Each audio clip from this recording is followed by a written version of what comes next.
Assassin's Creed Origins is a 2017 open-world action RPG from the small French indie company Ubisoft. It's a continuation in their little-known series, Assassin's Creed. And look, everybody knows Ubisoft, right?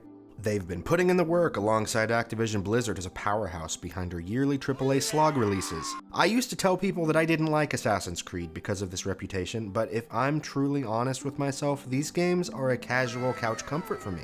Outside of some abysmal launches, the games have remained mostly solid, the consistent exception being their wildly inconsistent story.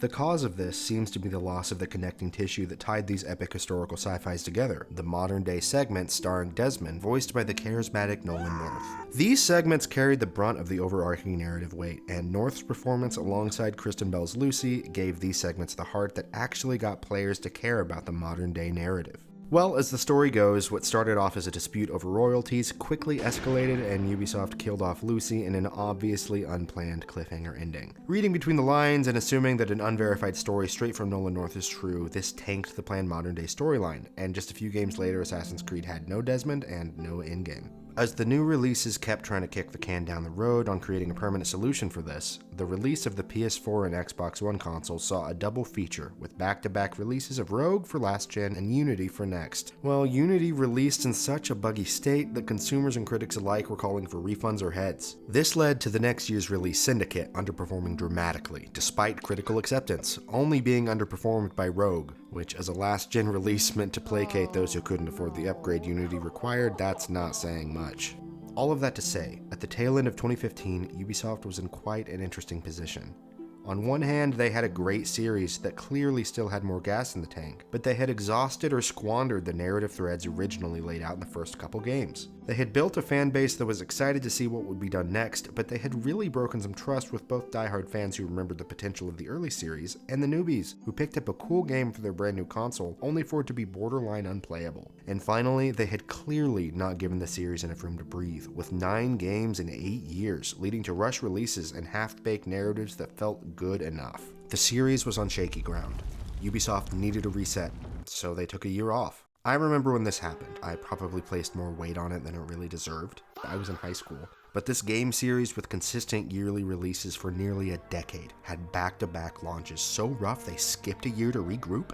And then I remember the first leaked image of the game, a picture of a TV in some office with the tagline "Assassinate the Crocodile." I hadn't played a new Assassin's Creed game since Black Flag at that point, but it caught my attention. The first official announcement came in the summer of 2017, just a few months before the game dropped. And over the coming months, as new gameplay and trailers released, it was clear this game was bringing a lot of change to the series. The biggest seeming to be adopting a lot of the simplified RPG mechanics from the unbelievable success of The Witcher 3 Wild Hunt. And it worked. Ubisoft's Witcher clone released to massive praise, both commercially and critically, nearly doubling the sales of Syndicate and receiving 9 out of 10s from several major game publications. So clearly, Assassin's Creed Origins brought a much-needed shakeup to the formula, but looking back on it nearly a decade later, does Assassin's Creed Origins have the sauce? Okay, so let me clear something up about this video. The sauce meter, patent pending, is my own creation, and the rankings are arbitrary and made up. I'm not telling you if the game is objectively good or bad, I'm just telling you if I enjoyed it. Does it feel good to play? Does it have a good story? In other words, does it have the sauce? And I can't really describe what the sauce is, right? Like, I can tell you when it's there, I can tell you when something is missing the sauce, but you might disagree. Also, a game having the sauce does not necessarily mean it's a good game. Most good games have the sauce, but I've played some objectively bad, not fun games that have the sauce. And sometimes you can have too much of the sauce. Man cannot live by sauce alone. I read that in the Bible last year. So when I tell you my sauce meter placement of this game, before you scream at your computer, before you dox me, before you tie me to the back of a Trackhawk and drag me around the block for 24 hours, please know that this is who you're listening to. And he still thinks lettuce is gross. So put on your running shoes and get ready to sprint, because Baby is about to start throwing rocks at Crocs in Assassin's Creed Origins. Bayek of Siwa is a Magi, traditionally protectors of the Pharaoh and in this day a largely extinct version of a police force. Bayek protects his home along with his wife Aya, and together they have a son named Khemu. Well, Khemu gets slimed like immediately as the Order of Ancients, a secret organization controlling the sitting Pharaoh Ptolemy from the shadows, attempts to access a hidden vault under the Temple of Amun using an Apple of Eden. This loss sends Bayek and Aya on a quest for revenge. leaving Siwa to hunt down the 5 men who were there that night. Bayek kills one during the opening cutscene and not long after returns to Siwa to brutalize a second. During this time, Aya connects with Cleopatra, the outlawed sister of Ptolemy, and Apollodorus, her loyal ally and spymaster. With their help, she kills 2 targets herself but is caught in the act. Though she escapes, she is trapped in Alexandria and hunted by the Phylakitai, the current-day Magi.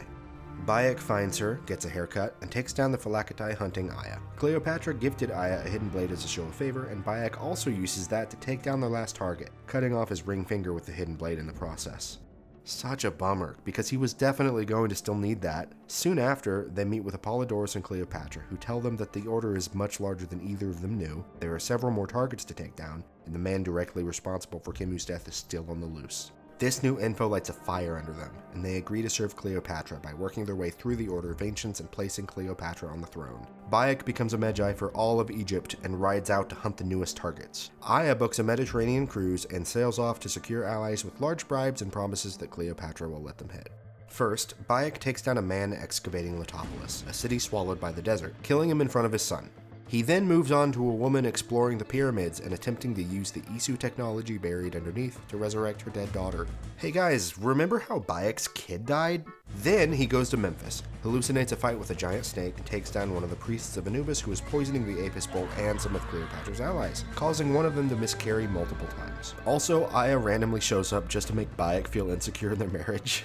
Must prefer guys with all their fingers. Finally, he heads to Fayum, where he meets a cute little girl who immediately gets murdered by his target. Would have been friends with Kimu, they have so much in common. Bayek fights in the local gladiator pits to discover who his target is so he can get double revenge. After all of the repeated reminders that his son is dead, Bayek meets with all his allies in Heraklion, frustrated that they have not had any real leads on the man who actually killed Kimu in nearly a year. Cleopatra kind of blows him off when he brings this up, instead asking him to find the Order of Ancients members involved in a rumored assassination attempt. When this is narrowly thwarted, Cleopatra demands that she be taken to her new allies, but when they arrive, they discover that her allies have already been killed by Ptolemy's forces. So, with no other discernible alternative, she demands that she be taken before Julius Caesar, who is currently meeting Ptolemy in Alexandria, attempting peace negotiations. She's smuggled into the palace, wrapped in a rug, and immediately steals Caesar's heart. Guess he's into interior decorating, a real hardwood floor guy. At Caesar's request, Aya manages to open the tomb of Alexander the Great, but while Caesar is distracted paying respects, Ptolemy begins attacking Roman soldiers in the streets. This leads to a several days long battle, eventually securing the throne for Cleopatra. During the battle, Bayek kills one of the remaining Order of Ancients members, but Caesar stops him from delivering a killing blow to the other, Septimius, in a frankly obvious betrayal. Aya is also unable to bring herself to kill Ptolemy, but she watches from shore as crocodiles capsize his boat and eat him alive. As Caesar, Cleopatra, and now Septimius celebrate their newfound control of Egypt, Bayek and Aya meet with the allies they made throughout the game. Lamenting that they helped secure leadership for the Order, they form an opposing brotherhood, the Hidden Ones, what will eventually go on to become the Assassins. But their mission isn't done. Apollodorus tells them to wait before acting openly, as he is still dedicated to helping them, and not all is as it seems, but almost immediately he is deemed no longer useful by the Order and left for dead in Epic Alex's tomb, which was pillaged for the Isu staff buried with him. With his dying breath, he tells them that Flavius, Caesar's underling, is the leader of the Order and the one who actually killed Kimu.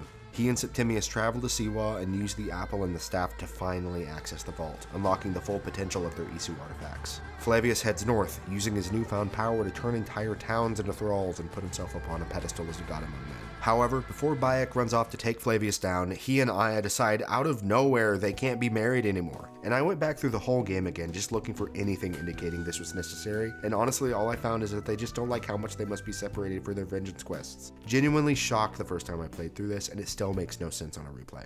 Bayek travels north, fights Flavius in his stronghold, and takes him down. With his death, Caesar is made the leader of the Order, as it seems Septimius hooked up with Caesar after Flavius went crazy. But Aya meets Brutus and Cassius and plans to deal with him. Before she heads to Rome, Aya and Bayek officially get divorced, create the Assassin's logo by dropping an eagle skull in the sand, and decide to form Hidden One bureaus, Bayek's in Egypt, Aya's in Rome. A few years later, on the Ides of March, Aya kills Septimius in the street, sneaks into the theater of Pompeii, and stabs Caesar, signaling the rest of the conspirators to jump his ass. Aya then comes to Cleopatra, flaunting her part in the assassination and insulting her, which I'd say is fair, all things considered. She tells her to be good or else, then goes full Jedi, buying into the no former attachments thing to the point of changing her name to Amunet, which by the way is the name mentioned in Assassin's Creed 2 as the assassin who took down Cleopatra, so I'd guess she wasn't very good. And that's where the story ends. Bayek and Aya are split, but they've had their revenge, and under their leadership, the Hidden Ones are spreading through the world. Overall, I think the story is fine. It's nothing special, just a pretty straightforward revenge plot.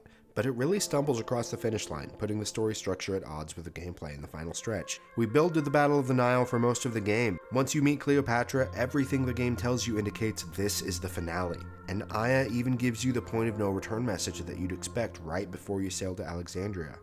Once we board this ship, there is no turning back. And we finish with the Queen on her throne, or each of our heads on a pike. So when Caesar stopped me from delivering the final blow to Septimius, I thought, ooh, it's not over. We're gonna have a bigger bad guy fight, maybe even some self-contained sequences like the Battle of the Nile had been up to that point, but suddenly you're back in the open world. You're in Siwa, and Flavius is 2,000 meters away. And when you get there, the game gives you like 5 side quests, says, please do these! But now he's 2,000 meters away. Then when you get there, he actually is there this time, but the game tries to loop you into even more side quests. I don't think these side quests are bad. I actually really enjoyed some of them. But at this point in the story, I felt very in sync with Bayek. I was tired, angry about the betrayal, disappointed with the unexpected divorce. I'm not interested in those side quests right now. It feels like intentional bloating, and I honestly don't think this game has too much of that. So when the story seems to be asking for some level of linearity and the game says no, it pulled me from the experience. I remembered that on a first playthrough, and I felt it this time too.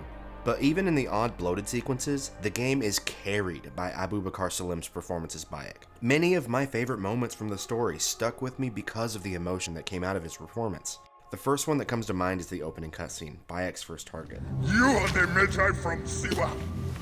I thought Magi was supposed to protect the Pharaoh. I am Magi to no Pharaoh. You see this? I can read my own name, Nat!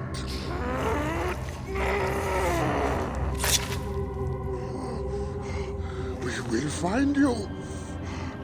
We will find you in your sleep! Sleep? I never sleep. I just wait in the shadows, and I will kill you all! Everyone who sniffed the air that day in Siwa!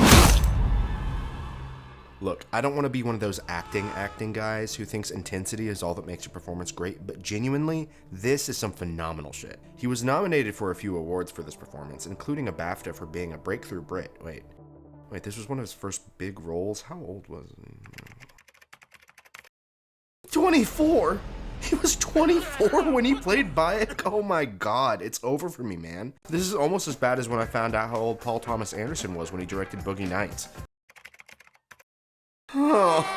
Salim's performance draws the dramatic character beats back down to a personal level and gives the story the oomph it desperately needs, which is good, because unfortunately Bayek's arc does not hold up under a microscope. What the game tells you his arc is, starting as a father on a quest for revenge, haunted by the fact he could not save his son, to an assassin who gives up everything to fight for, as he puts it, all the sons of Egypt, is great. I think it feels good, and the major beats are pretty strong outside the divorce. However, there isn't any noticeable character development or emotional growth between the major cutscenes. He agrees to continue hunting the Order at Apollodorus' estate, but even then he seems to view this as a temporary task. He's still pursuing the revenge for Khemu first and foremost. And then, Bayek doesn't seem to be changed by his experiences hunting these new targets, outside of cutscenes obviously intended to evoke thoughts of Khemu. In fact, there are places in the story I noticed an emotional shift in Bayek that seemed to come from nowhere. Specifically, when Bayek arrives in Heraklion after killing the 4 targets unconnected to Kemu's death, he comes in really hot. He demands to know where the man who actually killed his son is, and when Cleopatra initially acts like finding him is not a priority, Bayek appears to consider leaving Cleopatra's service. That's great. I love that. Makes sense for Bayek. But where was that over the last 8 hours of gameplay? When Bayek was off hunting these targets, helping the people who were hurt by them, nothing. No building frustration, no expressed desire to hunt for his personal targets, not even really many comments on how the subjugation of the people is lighting a fire under him to make the world a better place. The first time I noticed a story beat directly lead to a change in Bayek's character was Cleopatra's betrayal, and that is the moment he changed. He gives a speech and actually forms the Hidden Ones right there. That is the arc. He went from father to assassin there.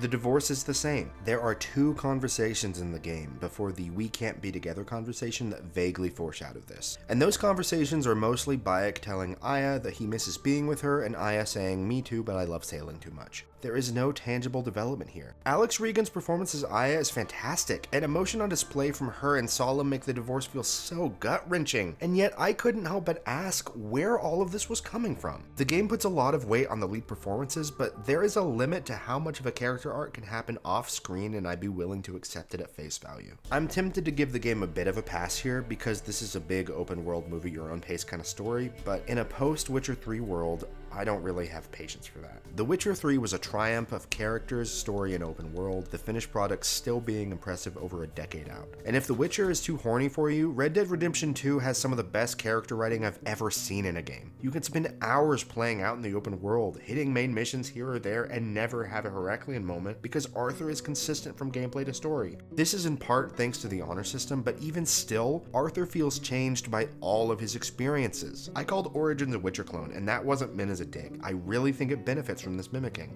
A lot of the gameplay systems appear to be pulled straight from The Witcher, and for good reason. The Witcher is amazing. I just think, you know, if you're gonna take more time than you usually do and copy so much homework, why stop at the gameplay? In fact, I'm still thinking too small. Put Yennefer in this game. Another thing that felt odd was the game's depiction of some of the historical figures, specifically Cleopatra and Caesar. While we have some relatively consistent depictions of Cleopatra's face, skin tone, hair color, some of the finer details of her personality have been lost to history. What we know is Cleopatra was a descendant of the original Ptolemy, who was one of Alexander the Great's generals. And given the history of incest in her family line and her very well documented genealogy only missing 2 people, Cleopatra is very Greek. And given she was also royal, she was rarely in the sun, likely took milk baths to keep her skin pure, so probably pretty pale. That being said, the very first time you see her, it's just... Doesn't hold the grudge. Bees? Where is my opium pipe?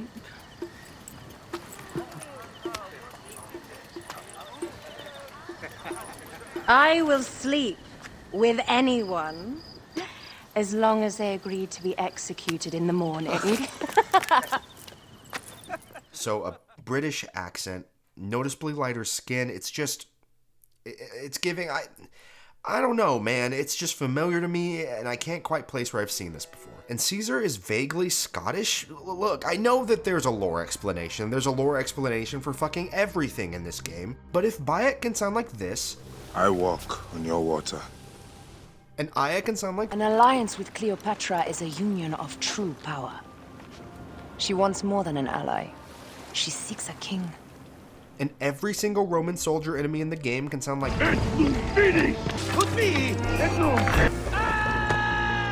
Then why do 2 of the most influential people to have ever appeared in an Assassin's Creed title not get the realism treatment? Unfortunately, the overarching main story is Origin's weakest link. It's just propped up by some incredible vocal performances. Luckily, the open world in Origins is phenomenal. The team at Ubisoft Montreal put a ridiculous amount of work into crafting an Egypt that felt authentic, and it paid off. I want to start by talking about the desert. For the most part, the desert is empty. There are rarely any villages, just a few scattered tombs or high points to synchronize, separated by a sea of dunes. So when you look at the map of Origins and see that this much of the map is considered the desert, the scale of the desert is breathtaking. Ubisoft obviously had a hell of a lot of confidence in their map. This much empty open space absolutely could have been a slog, but somehow it just feels like, yeah, obviously there's that much desert. This is Egypt. For the most part, this game manages to thread the line between large and bloated so fantastically. I can see a world where I'm telling you Origins was just too big. I certainly feel that way about some of the later titles in the series. No, get back in your corner. Being able to sit here and honestly say, I don't think the open world is too big for its own sake is refreshing. I think one thing that really benefits this game is that the story doesn't require you to visit every area in the game like Valhalla does. What did I just say? When I played through my New Game Plus run to get footage, I only touched the main story, and this is what my map looked like. There is so much content that is optional, and it's not all just empty desert. I really like that. I also think the game makes it fun to travel. Mechanically, your horse is an even more simplified version of the Witcher system, but it works well enough, and the hold to follow road setting allows you to sit back and appreciate how pretty the world is. The climbing mechanics are also dumbed down a bit from previous titles, allowing you to climb literally whatever you want. Older Assassin's Creed games were usually focused on city environments, so even when they begin to branch out with the Frontier in AC3 and the Caribbean and Black Flag, slog, they had a much more focused parkour forward movement system. Unity specifically is hailed as the king of this system. The internet is always flooded with complaints about what was lost when Ubisoft began changing things up, but Unity's system wouldn't let you scramble up a cliff like this, and frankly, in a game this large with this ratio of city to capital O outside, you'll need to just scramble up a cliff like this. There are only a few large cities in the game, and they're pretty historically accurate, so largely shorter, wider buildings, and while Bayek can jump from rooftop to rooftop, you're pretty close to the ground. And I know about the pyramids, I'm thinking about them when I say this, but your average building in ancient Egypt wasn't very intricate or over-designed, so compared to the older titles in the series, there's a little less to actually parkour around on. So if you put the parkour system of Unity into this game, would you really even use it? I'm not necessarily happy the system is simpler, but I get it, and for once I think Ubisoft made the right call. Now, concerning the buildings that aren't just short and wide, this is where the game really shines. On a smaller scale, the faithful recreation of the temples is great. Memphis really stands out here, with multiple large temple facilities and mummification compounds. But Siwa, Latopolis, and Crocodilopolis also have temples that I thought were very beautiful. NPCs stick to historically accurate routines that keep these temples relatively lively, and in a few places they genuinely perform the real-life steps of mummification. This really is the bare minimum in a modern game, but the Discovery Tour mode that you can access from the main menu does call attention to the accuracy of all their little routines. Actually, I only popped in there because I was grabbing all the trophies for the game as I was gearing up to make this. I expected the Discovery Tour trophies to suck, but I did learn a bit about mummification and how much work they put into making the game realistic. Worth it for the history nerds and any Austin at least. The massive structures like the Lighthouse of Alexandria and the Great Pyramids are the true stars in my book. Not only were they miniature parkour puzzles closer to the classic climbing mechanics than anything else in the game, but they're also some of the best places in the game to glimpse the true scale of the map. If you're really getting sucked into the game like I was in my very first playthrough back in 2017, it can be strangely humbling. There are very few experiences in the series that feel like the first time you climb the Khufu Pyramid and synchronize. It's just... you have to get this quest now. There are obviously famous landmarks in other Assassin's Creed games, but getting to climb several of the tallest man-made structures to exist on the face of the planet during this time is amazing. And you don't just get to climb the pyramids. The tonal shift as you cross the threshold of one of the many tombs featured in the game is excellent. The claustrophobic darkness, the loss of your compass, as you'd likely lose track of what direction you're heading, finding the occasional hidden doors and traps, and maybe even finding something below all of that. The Isu sites hidden around the map were always so exciting to find, and even though I usually just had to Google what the hell the magical stone projector was talking about to understand it, I enjoyed trying to figure out what past events of the series were being referenced. Something that's easily overlooked because of the series' previous focus on these man-made marvels is the beauty of the game's natural high places. When I was trying to make a list of my must-see spots on the map, I was really surprised how many of them were these natural overlooks, but in hindsight, I really did spend more time marveling at the world design here rather than here. The highest point in the game is a hermit location in the Black Desert, up so high that Senu is only able to fly a small distance above you. Even though this isn't a place to synchronize, you can see literally everything from here. There's the Lighthouse of Alexandria and the pyramids. There's Fayum, Deshret Desert, Siwa. I think this is my favorite place in the game. The not-so-secret sauce that makes Origins feel so good to explore is definitely the soundtrack. It's this really gnarly blend of electronic soundscapes and traditional Egyptian instruments that is really unlike anything I've ever heard before, but feels exactly how I would expect the world to feel. And that was the goal. In an interview with Billboard, Sarah Schachner, who wrote and performed the soundtrack, said that she wanted to create a hybrid sound of old and new, with an air of ambiguity and mystery to represent this otherworldly culture that was so immersed in mythology. And to do that, she decided to drop some all-time bangers. Winds of Cyrene,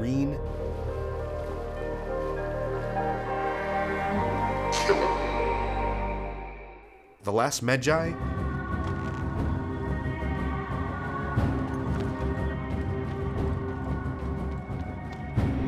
Unreal. I Walk on Your Water,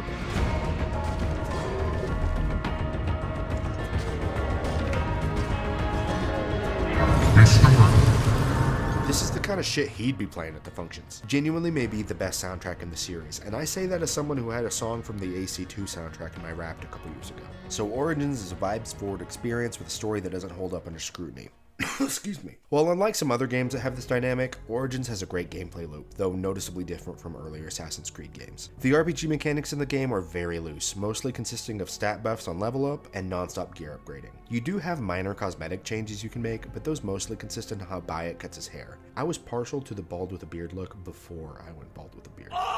You can also choose your robes and if you wear your hood up or down. While Bayek does have an armor stat, the robes you're wearing don't affect that, so it's pure fashion souls, alright? Get dripped, rule of cool only. Thankfully, this game actually does have the best set of assassin's robes in the series, alright? Not even close. Look at this masterpiece, alright? You already know the thread count on this bad boy is fucking astronomical. Frankly, it laps all the other sets, but I know I'm in the minority on this, so I went with this only slightly less cool all-black suit for the video. The combat itself is a bit of a mixed bag. In a lot of ways, it's a step forward for the series, but you can feel some of the unique aspects of the series slipping away. So starting surface level, the game moves away from the action button and adopts triggers. This seems to be purely for the sake of mapping dedicated block and dodge buttons. Enemies in older titles were very simple. You were rarely attacked by more than one, so combat ended up feeling much more counter-attack focused. You could wail away on enemies, and there were options to deal with blocks, but you would fare better if you just waited, countered, and comboed into an insta-kill that could then chain to dozens of enemies if you played your cards right. With Origins, enemies are smarter.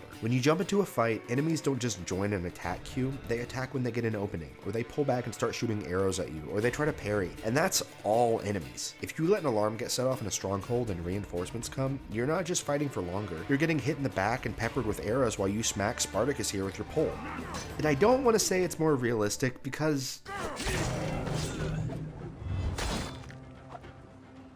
you just have to consider numbers and positioning a bit more. So you need a bigger toolkit than the older titles gave you. You need a dodge button to get out of harm's way, but you can't reliably dodge 5 arrows coming your way at uneven intervals, so here's a shield that you can use to block those arrows. And you know what? You can block attacks too. Ubisoft is just generous like that. I'll take sentences I never thought I'd say for 1,000, please. Bringing the pressure back up, enemies can wind up heavy swings and power attacks to stun you on a block. But what's a heavy attack without a chance to punch the enemy, right? Here's a parry. And a bow too, so you can pick off those annoying guys riding around on horses or circle strafing. Oh, and let's not forget your power attack for when you just don't want to play along. As you level up, your health and damage begin scaling up too, so you can handle enemies you couldn't before. And the skill tree lets you unlock so many more options in combat, like charge attacks to deal with heavy shields, or power attack follow-ups that do more damage to your target, or throw their weapon at another enemy, and you're always finding weapons with slightly better stats, and with a wide range of weapons available in the game, from swords to sickles to spears, staves, axes, hunter bows, predator bows, alien bows, light bows. If you get bored of combat, there's a lot of options to shake things up. I don't want to go into excruciating detail here. Chances are you have a grasp of this system or another like it. There's just a noticeable depth to the combat that was lacking from the series' older installments, and yet there is something lost. I am not a classic Assassin's Creed purist, alright? Origins was the third title in the series I rolled credits on, but I was aware of the state the series was in leading up to its release. It's clear that the series needed to change, but in the years since, I've gone back and played through the older titles and really fell in love with some of them. Jank and all. So returning to Origins and experiencing these changes, it dampened the experience a bit. As an example, in older releases, if you truly got the drop on someone with a hidden blade, they were done. There was nothing they could do. I don't want to start comparing realism in a game where landing in a pile of mulch will protect you from terminal velocity, but the characters in the game felt mortal and appropriately fragile. Even your extended health bar could be hand-waved away as your high-quality armor or your combat prowess, even the foresight of the Isu. This phrase is the butt of a lot of jokes in video game essay circles, but genuinely, it makes you feel like a master assassin. But in Origins, enemies have health bars that are affected by both their level and yours. When you're at or over their level, enemies feel weak in a way that seems similar to old titles, but you're nearly untouchable. Alternatively, when fighting enemies that are a higher level than you, why can this random man take 3 arrows to the face? And why is Spartacus back and kicking my ass? The hidden blade is the biggest offender here. Tell me how it's possible I drop down on this man with my hidden blade and do negative damage. There's not a person on the planet who could survive something like that. The hidden blade even having a damage score is wild to me. There are ways to increase it. I spent maybe an hour throughout my playthrough specifically hunting for upgrade materials, but I don't want to do that. It's also worth noting that I was consistently engaging with the side content preparing for this video. If you don't do this, you may need to spend significantly more time farming resources, or assassination will not be a reliable tool in your arsenal. In Assassin's Creed, and this system gets even worse in later games. Yes, you can come out of your corner now.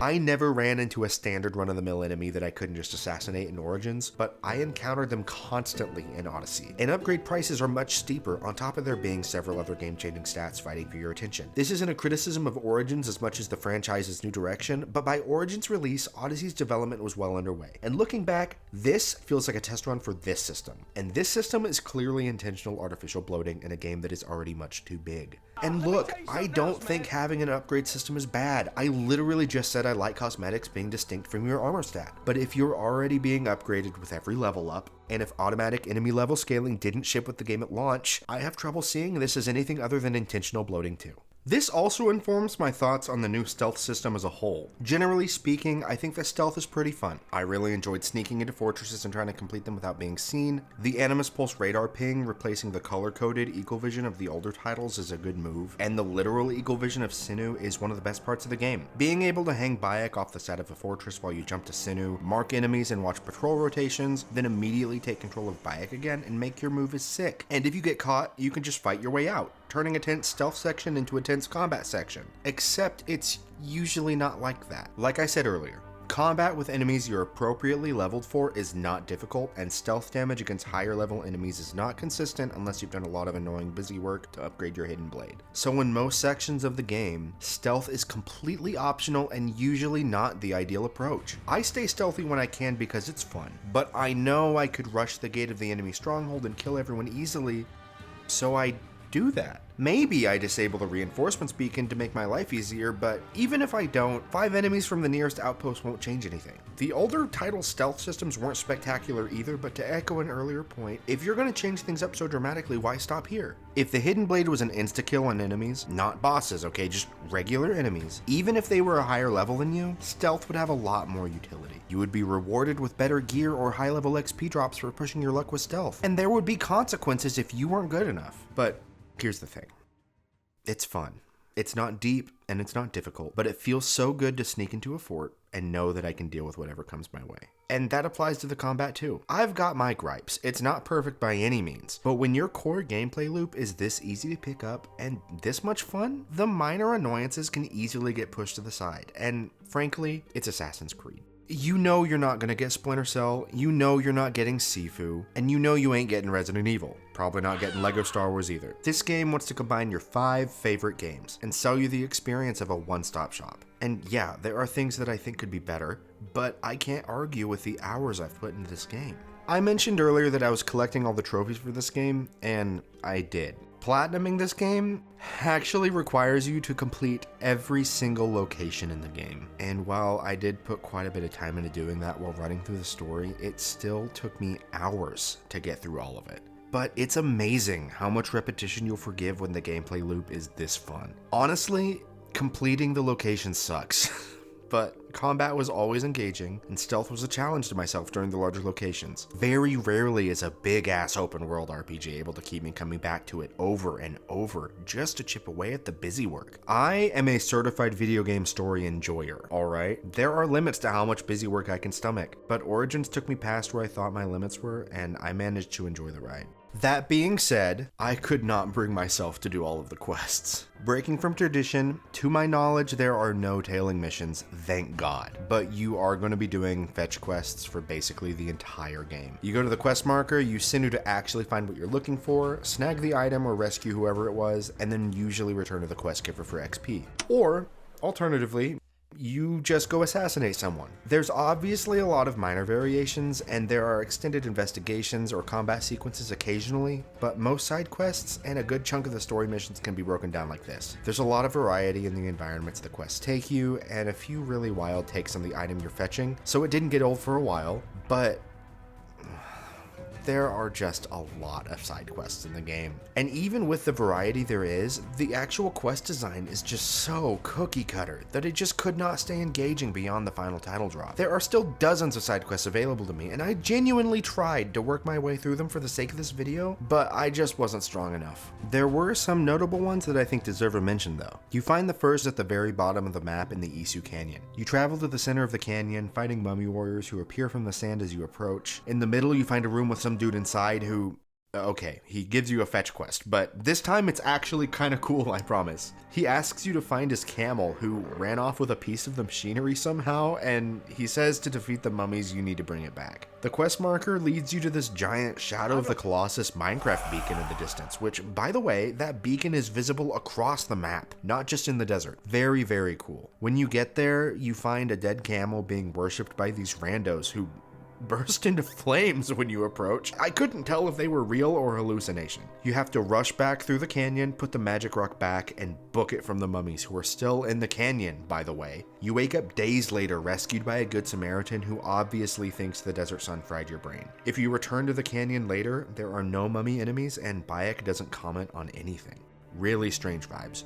I also think the 2 game-spanning quests, visiting all of the stone circles and hunting the Phylakitai, deserve a shout-out. Bayek visits stone circles around Egypt in Kemu's memory, collecting a small stone from each, then brings them to the stone circle near Siwa to put the task to rest. It's super simple. You just have to line up the constellation depicted in the stone circle with the corresponding stars in this nebula skybox, but maybe I'm blind because I had so much trouble finding some of these constellations. Maybe he's simple. No! The stone circles are scattered all over the map, so despite the simplicity, I didn't end up snagging all 12 until after I finished the story. You're technically not done when you complete the quest though, as you can head to a secret room under the Sphinx to unlock Isu armor. Also very high on the tier list. Got Bayek looking like he's about to hit the Tron Legacy, yeah. You are a cow!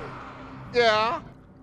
The Phylakitai quest is also pretty straightforward. After you kill the one hunting Aya in Alexandria, he tells you his brothers will track you down, which is exaggerating a bit. They just patrol the map in random areas, only deviating from their path if an alarm is raised nearby. They're tough, more difficult than some of the story bosses, but like everything in this game, if you wait until you're properly leveled, it's a cakewalk. You loot keys for a hidden treasure off the dead Phylakitai and find a note on the last that leads you to a retired one hiding in the corner of the map. She confirms you're actually worthy of the treasure by asking you to hunt some crocodiles, which I guess is proving you're a protector and not just a killer, but I don't really follow that thought process, and after killing all the Phylakitai, this just feels like busy work. The treasure in question is the armor set I've been wearing, so obviously I'm a fan of this one too. Bayek drips so hard you need to wear the towel anyway.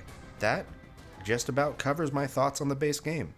However, Origins was blessed with 2 DLCs, The Hidden Ones and The Curse of the Pharaohs. The Hidden Ones was released first, just 3 months after Origins release, so we'll start there. Set 4 years after the events of the base game, Bayek travels across the Red Sea to Sinai after receiving a letter from Tahira, one of his allies from the base game. Essentially, this general operating from Rome named Rufio is subjugating the area, and the Hidden Ones are assisting a local resistance fighter named Gamelot in fighting back. Bayek takes out several of Rufio's underlings to draw him back to Sinai and has strange post-kill convos with them that allude to the Order of Ancients continuing to operate despite all their work in the base game. Rufio does come back, but before Bayek can move against him, the Romans discover the Bureau, everyone is captured, and Bayek is legit crucified. However, before he's actually killed, Amenet shows up to flex the new look and rescue him. They rescue the surviving Hidden Ones from the camp nearby, but not long after, Tahira dies from her wounds. In the wake of this loss, Amenet tells Bayek that the Sinai branch had been operating too brazenly, as Rufio was not the only one in Rome hearing about their exploits. She also says that the Romans finding the Bureau may have been the work of a traitor. This is never mentioned again. Rufio is in a ship out on the water commanding his troops to destroy a village not far from where Bayek and Amenet are having this chat, so Bayek swims out and takes him down. When he comes back, Amenet tells him that all of the villagers she just rescued told her that Gamelot's tactics involved provoking the Romans, then hiding in villages, knowingly using villagers as human shields. Every villager that dies drives the survivors to join his resistance group. Bayek confronts Gamelot, who admits that he does this intentionally and doesn't get Bayek's issue with it, so Gamelot attacks and Bayek kills him. In the end, he seems repentant, which is crazy considering the commitment he felt literally 30 seconds ago. Either way, Amenet and Bayek agree that they really need to iron out the rules of the Creed here, specifically no more causing the deaths of innocents. I know, trust me, I know. Then they make a point to not act on the romantic tension between them for no reason. See, this is why this makes no sense. Okay, hang on, let me get back on the fucking soapbox, I guess. But look at this. They so obviously want to be together, and who can blame Bayek? I mean, look at her. This fit is so much better than the garbage at the end of the base game, and she looks great. They said they couldn't be together because they would be apart too much, but they're together right now, and they're sending letters to each other, and obviously still talking, and they said they don't feel a connection anymore, but what do you call this? Me, I call this a goddamn connection.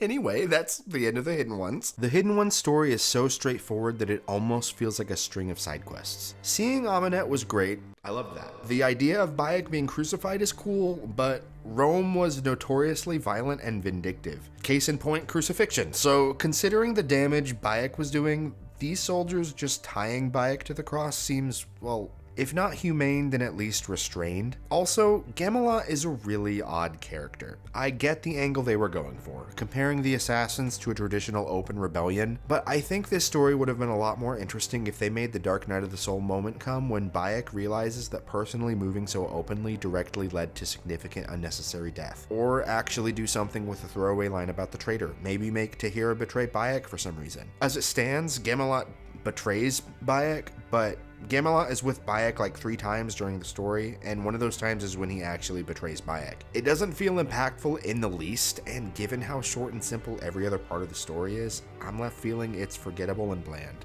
There are only a few new side quests, and I really only felt that they did something interesting with one. There are a couple Phylakitai knockoffs called the Shadows of the Scarab, the Scarab being one of the targets from the base game, this one specifically. They carry information that leads you to their patron, who else but the Scarab's son, Kawab. After you killed his father in front of him, he dedicated his life to getting revenge, and, well, he's no Jack Marston. Bayek doesn't kill him though. Instead, he invites him to join the Hidden Ones, and after shockingly little encouragement, he does. I'm not gonna harp on character development again, but this is a really cool idea with a weak execution. That being said, this side quest actually does make a stronger statement about the Assassin's Creed than the base game story does. Killing for revenge will leave you with nothing. Kill to make a change instead. Put that on a political poster, I dare you. The new map is fine, but it's relatively small and feels like unused set pieces' greatest hits. There's a large fort in the center of the map that was fun to infiltrate, a quarry with several zip lines that give you a lot of cool assassination options, a pyramid slowly being dismantled for stone, and a giant sundial that works in-game. I also didn't think any of the loot from the DLC was cool. You do get official Hidden One ropes for Bayek, but honestly, not drip. It's just not a good look, man. Rule of cool, fashion over function. There's a reason he's in the towel when I'm not getting footage.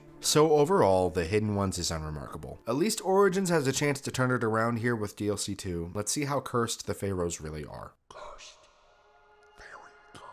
The Curse of the Pharaohs was released less than 2 months after the Hidden Ones and takes place nearly a decade after the end of the base game. Amenet has learned of an artifact like the Apple up the Nile, so Bayek travels south to the city of Thebes, the ancient capital of Egypt. On arrival, he is greeted by Sutek, an Egyptian man with red hair who I'm pointing out now because he's in the story constantly, but Bayek's attention is quickly pulled away when a mummy just appears in the street and starts killing people. Bill, what? Strange things are afoot at the Circle K. This is a wild tonal shift, but hey, let's just see where it takes us. Amenet's contact is a woman named Murti, who tells Bayek that the mummy wasn't just a one-time occurrence. People say that a relic was stolen from a tomb recently, and Thebes has been cursed due to the thieves' insolence. She points Bayek in the direction of the Black Market of Thebes and Isidora, who is essentially the High Priestess of Amun. The Black Market is a bit of a dead end, but Bayek does get some important info about an auction where the artifact is rumored to be for sale. When he gets there, the auction has already been broken up by Greek soldiers who have been raiding the tombs to sell Egyptian artifacts to Rome. But the Greeks didn't steal the artifact, as Sutek, the nephew of the tomb robber who started this whole thing, got it first. He believes the curse will be lifted if you appease Queen Nefertiti by returning the artifact to her tomb. Bayek convinces Sutek to give him the artifact by promising to do this, but only discovers the artifact is not the apple after making this commitment. To return it, you find Queen Nefertiti's tomb, go through a portal to the field of reeds inside, and beat the shit out of the queen in her own temple. Shockingly, this doesn't lift the curse, so let's hope Isidora is more help. She believes this is the will of Amun, but sends Bayek to a farm in the outskirts when he tells her how dumb that sounds. There he finds a priest leading the locals in rituals that honor Akhenaten, a pharaoh of the past who was notorious for abandoning polytheism for the heretical worship of the Aten, which, by the way, just so happens to look exactly like the apple. When Bayek brings news of this to Isidora, she sends him on a quest to cleanse the tomb of Akhenaten, which involves going through a portal to Akhenaten's vision of the afterlife and beating the shit out of the pharaoh in his throne room. I can't believe it, but this also does not end the curse. In fact, smacking these spirits seems to make things worse, as jackal warriors are now roaming the map hunting Bayek. But at least he knows the apple was passed on to Akhenaten's descendants now. When Bayek returns to Isidora to fill her in, he somehow understands that he had not actually crossed the veil into the afterlife, but had instead seen a vision created by the apple. How exactly he came to this conclusion as a devout Egyptian man who earnestly believes in the existence of this afterlife, while I was still waiting for an explanation myself, is not clear. Isidora tells Bayek to locate more information about who held the apple after Akhenaten, and pulling this thread takes him all over the place, and again involves Sutek, before eventually leading him back to Murti, Amenet's contact from the beginning of the DLC. So basically, Murti was involved in the search for the apple many years ago, working with the Greeks and Sutek's uncle to raid the tombs for clues. Eventually, someone tried to stop them from defiling the tombs and was killed, and this drove Murti to abandon the search, I think. It's not totally clear, but she didn't just come out and tell you this at the beginning because she feared her old associates. Which at this point, they've all killed each other or died attempting to stop Bayek, so she finally tells him that someone definitely has the apple now, but she does not know who. Thank you for that vital piece of the puzzle. She points him to a nearby tomb excavation to learn more, and Bayek is shown carvings there that seem to reference the apple being used in a long-forgotten ritual involving the descendants of Ramses, another pharaoh who you can beat the shit out of by going through a portal in his tomb. Ramses, by the way, is famous for having red hair, he's the guy from this picture earlier, and also having a lot of children. This is not explained in-game, by the way. Maybe I'm just an unintelligent moron who doesn't know what's up, but I learned most of this by Googling Ramses. In fact, a lot of the history the story expects you to be familiar with, I was not. By examining the carvings, Bayek discovers that the priests of Amun were given the apple a very long time ago, meaning Isidora has had the apple the whole time. Why she was helping Bayek at all, I don't know. When Bayek returns to her temple to confront Isidora, she uses the apple to escape unnoticed. However, he breaks into her personal chambers and learns enough to point him in the right direction.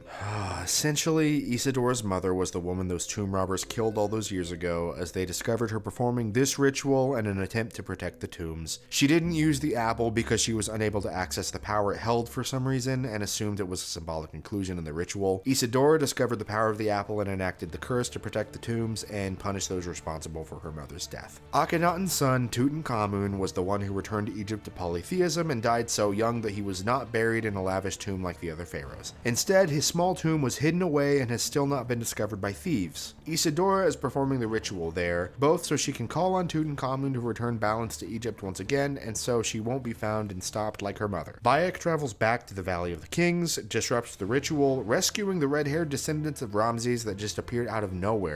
Oh hey again, Sutek. Is sucked into another portal where he beats the shit out of Tutankhamun and finally kills Isidora, claiming the apple and ending the curse. And that's the end. I really hope you're not lost, because I genuinely feel that my synopsis is easier to follow than the game itself. I was certainly confused when I finished this shit. There are so many new characters that you need to keep up with, including several pharaohs who the game assumes you're familiar with. And if you're thinking, oh big britches, it wasn't even that many. There are 4 named characters who are important to the story that I did not name in my synopsis, and 3 of those weren't even mentioned in my synopsis. Of the characters who I did name, all of them feel extremely underdeveloped. Even Sutek, who shows up like every 5 minutes, I couldn't give you a unique character trait I noticed during an interaction with him that doesn't just end up being a part of the plot, like his red hair. Which, by the way, red hair is a recessive gene. You're telling me you found this many gingers in Egypt BC? That's crazy. All these characters just feel bland and don't stand out from each other, and that makes them even harder to keep straight. Everything about this story just feels half-baked and half-assed, and that's really disappointing to see because there was a lot of promise here. The concept alone is interesting, but there are semi-frequent references to Bayek's worry that he won't see the field of reeds, that his life full of violence will damn him, and he'll never get a chance to see his son again. Isidora also expresses this worry, telling Bayek she fears that despite a life dedicated to the service of Amun, she will die with a heavy heart and be annihilated. That's such a rich narrative question to tackle. The idea that those who lead violent lives, even if it's only to make the world a better place, are doomed. And the DLC just seems uninterested in exploring that. In fact, in a side quest, and not just any side quest, a side quest that is just a single conversation, Bayek talks to a priest about these worries, and while the priest does have an interesting interpretation of Bayek's time in the afterlife, he basically just says, "I'm sure it'll work out for you." And Bayek's response, "Thanks, that was nice." And at the very end, after Isidora is dead, one final cutscene plays in which Bayek gives the apple to Sutek and tells him to hide it in the desert. This handoff happens unceremoniously and unexpectedly, and then Sutek runs off into the desert and dies off screen. Sutek dies off screen. I wish I wasn't disappointed with all 3 of Origin's stories, but even Abubakar Salim's performance can't save this one. Every step along the way, it's just Take the Afterlives, easily the highlight of the DLC. This game does not tell you how Bayek knows they weren't real, he just does. Yes, the game does tell you the curse is the apple's fault, because obviously it is, but it never connects the dots from the apple to the Afterlives. In fact, after you beat the story and send Sutek off into the desert to hide the apple, you can still visit them. And I know that this is Assassin's Creed Origins open world action RPG, so obviously you're going to be able to visit the Afterlives after you finish the story, but you could genuinely come away from this game thinking that in the Assassin's Creed universe, while humans were canonically created by the Isu and there are no divine beings impacting our lives, Anubis is real and he will judge you when you die. And that more than anything demonstrates my point. The story is confusing, opens up a fucking insane can of worms, and then doesn't even attempt to weave the actually interesting questions accidentally raised into the narrative. Whack. Thankfully, the new map, with Thebes, the Valley of the Kings, and the Afterlives, is really cool. The Afterlives especially. For all my issues with it, they're just so different from every other place the game takes you. The Duat was my favorite. I'm just dark and twisted like that, I guess. But the imagery of Aru, an endless expanse of reeds patrolled by boats crewed by jackals, Aten with its giant glowing ball hanging in the air above the city, these are so cool. And you get so many cool weapons and cosmetic items. The shield I used in this video is from the DLC. I also wanted to use the cosmetic item that makes your horse look like the one you ride in the Afterlives during the video, but I couldn't justify it if I already wasn't wearing the towel. Many more side quests come with this one too, and some of them are sick. Specifically, there are a couple that involve taking an item from the mortal world to someone in the afterlife. That's such a cool idea that I'm not even going to get into the can of worms that opens with the apple in the Afterlives again. There's some genuinely great stuff here, better than anything in the hidden ones. But the bad is just bad, man, really bad. So, where does this leave Assassin's Creed Origins overall? It's got stellar map design nearly across the board, a gameplay loop that stays enjoyable for hours, incredible performances from the leads, a soundtrack with no skips, but we've also got 3 storylines that range from fine to embarrassing, funky performances for some of the most influential people to appear in the franchise, several repetitive and time-consuming systems baked into the game, and a shift from the earlier titles in the series that, while not uncalled for, did let go of some of the special sauce that made some of those games classics. Well, I'll throw all that on the sauce meter, and before I tell you the results, I'll bring up a few more things that I thought were worth mentioning. First off, when I first played this game in college, I got this clip of a cutscene glitch that is so subtle, but still makes me laugh every time I see it. To find his book? If by some miracle you do, thank you. When Bayek kills the First Order of Ancients member, he does it like this. Later, Aya tells Bayek about her First Order of Ancients kill. I killed as well. Actaeon. I hunted him down and discovered a mask in his room. When he returned, I forced him to wear it. Then I thrust this knife through his eye slits. Aya. What the hell is this? Bayek, you did literally the exact same thing to your guy. What did you think Aya was gonna do? Also, you're both Medjay. Presumably you've both killed people before this. You're picking a really weird time to get judgmental, buddy. I love to synchronize facing the wrong way. My buddy showed me that you can do this a few years ago, and you can probably count on one hand the number of times that I've synchronized facing the right way since. It's so funny, like look at this. When getting footage, I killed the elephant boss in Alexandria in like 10 seconds, and because I had the HUD set to minimal, I have no idea what happened.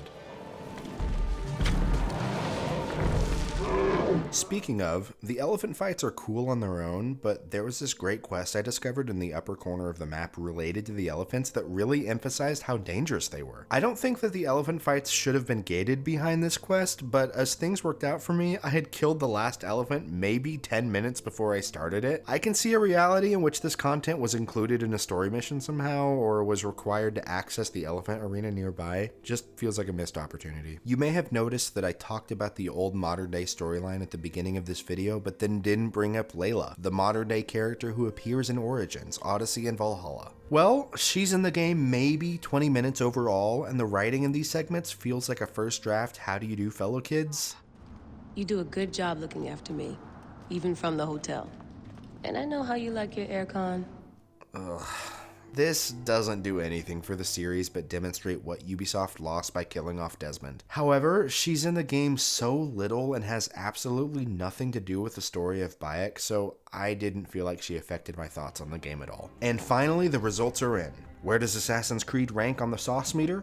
Well, I can certify it's not the sauce.